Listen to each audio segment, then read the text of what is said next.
नमस्कार दोस्तों, आज की कहानी है बाप के जुड़े हाथ देख आंखों में आंसू आ गए। अंधेरा हो गया था, घर जाने की जल्दी थी राकेश को। राकेश ने अपनी कार का दरवाजा खोला ही था कि तभी एक लड़की छट से बिना कुछ बोले कार में बैठ गई। अरे अरे मैडम, यह क्या कर रही हैं? कौन है आप और मेरी कार में क्यों बैठ गई?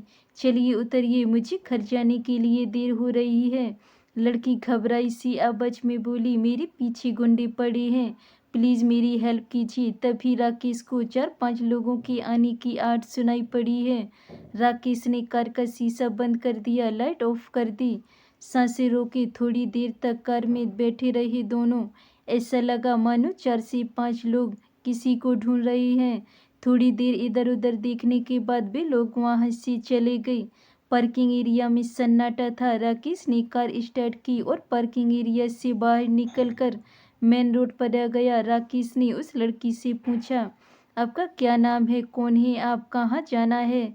वे लड़के कौन थे जो आपके पीछे पड़ी थी? उस लड़की ने किसी भी सवाल का जवाब नहीं दिया।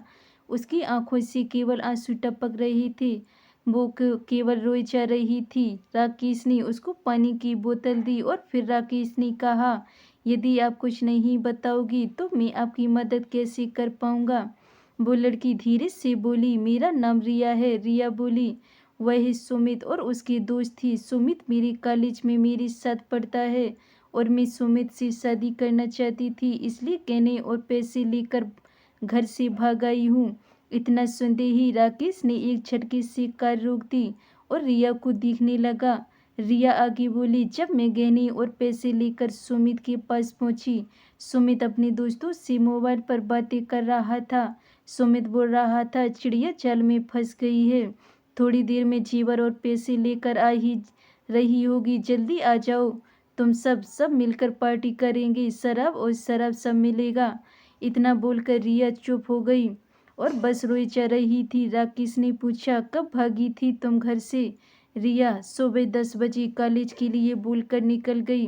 राकेश बोला, ओह तब तो बहुत देर हो गई, तुम्हारे घर वाले परेशान हो रहे होंगे, चलो मैं तुम्हें घर छोड़ देता हूँ। रिया रोने लगी, मैं घर नहीं जाऊंगी, मैं घर गई तो मेरे पापा मुझे जान से मार डालेंगे। राकेश हंसकर बोला, अच्छा आज तक कितनी बार जान से मारा है तुम्हारे मम्मी पापा ने तुम्हें, बताओगी मुझे? रिया आश्चर्य से राकेश की ओर देखती है। राकेश बोला, बचपन से आज तक कितनी गलतियां की होंगी तुमने, याद करो, और कितनी बार तुम्हें माफ कर गले से लगाया तुम्हारे मम्मी पापा ने, ये भी याद करो। देखो रिया, इस दुनिया में माता पिता ही हैं जो अपने बच्चों की बड़ी से बड़ी गलती को माफ कर उन्हें अपने सीने से लगा लेते हैं। इसलिए तो माँ बाप को भगवान का दूसरा रूप मानते हैं। गलती की है तो गुस्सा करेंगे ही, हो सकता है 2-4 थप्पड़ भी लगा दें, लेकिन जान से मारेंगे ये बात अपने दिमाग से निकाल दो।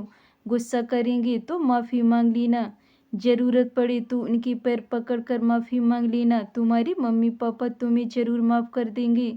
ये उनकी दुआओं का ही असर है कि आज तुम उन राक्षसों के चंगुल से सही सलामत बचकर निकल पाई हो, नहीं तो कल की अखबार की सुर्खियां बन गई होती तुम। चलो जल्दी से घर का पता बताओ, मैं तुम्हें घर छोड़ देता हूँ, बहुत देर हो गई है, परेशान हो रही होंगी तुम्हारे मम्मी पापा। रिया ने घर का पता बताया। राकेश ने कार रिया के घर के आगे रोक दी।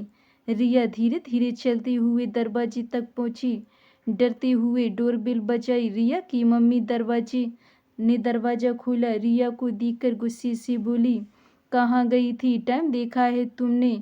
सुबह 10 बजे घर से निकल गई थी, रात के 8 बज गए, ये समय होता है घर आने का, और मोबाइल बंद क्यों है तुम्हारा? रिया कुछ नहीं बोली। मम्मी की आवाज़ सुनकर फिक्र देख कर रिया के सब्र का बांध टूट गया। वो अपनी मम्मी के सीने से लगकर फूट फूट कर रोने लगी। अरे क्या हुआ, क्यों रो रही है, कुछ बोलोगी भी? तभी राकेश धीरे से बोला, रास्ता भूल गई थी, अपने घर का रास्ता भूल गई थी। रिया की मम्मी बोली, सामने एक अनजान शख्स को देखकर सकपका गई।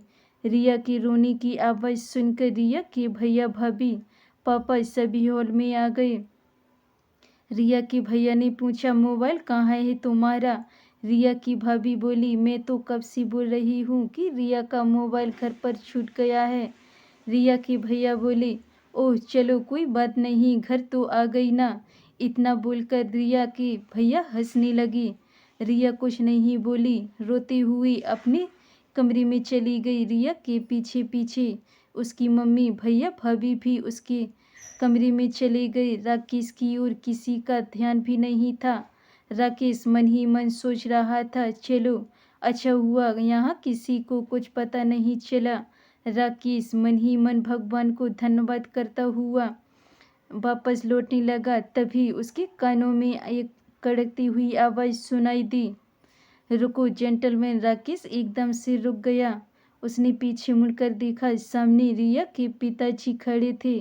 उनके हाथों में एक कागज़ था। उन्होंने कहा, मैं नहीं जानता कि तुम कौन हो, लेकिन मेरे लिए एक किसी फरिश्ते से कम नहीं हो। राकेश आश्चर्य से रिया के पिताजी को देखता है। रिया के पिताजी बोले, मुझे आज दोपहर में ही पता चल गया था कि मेरी बेटी घर से भाग गई है। आज दोपहर में किसी काम से रिया के कमरे में गया, तभी मुझे ये खत मिल गया था। मैं किसी को बिना बताए रिया को ढूंढ रहा था। जेंटलमैन, मैंने रिया को तुम्हारी कार में बैठे देखा। मैं दौड़कर वहां पहुंचा और मैंने तुम्हारी और रिया की सारी बातें सुन ली थी। मैं तुम दोनों के पीछे ही था। तुम नहीं जानते कि आज तुमने मेरे ऊपर कितना बड़ा एहसान किया है। तुमने केवल मेरे घर की खुशियां ही नहीं, बल्कि मेरे घर की इज्जत मान सम्मान सब कुछ बचाया है। इतना बोलती बोलती रिया के पिताजी का गला भर गया। उनकी आंखों से आंसू आ गए। वे दोनों हाथ जोड़कर राकेश का धन्यवाद कर रही थी। राकेश ने उनके हाथों को अपने दोनों हाथों से पकड़ लिया और बोला, ये आप क्या कर रहे हैं अंकल? रिया तो मेरी छोटी बहन जैसी है। इतना कहते राकेश की आंखों में भी आंसू आ गए और बोला, रिया ने जो गलती की है उसको उसका सबक मिल चुका है।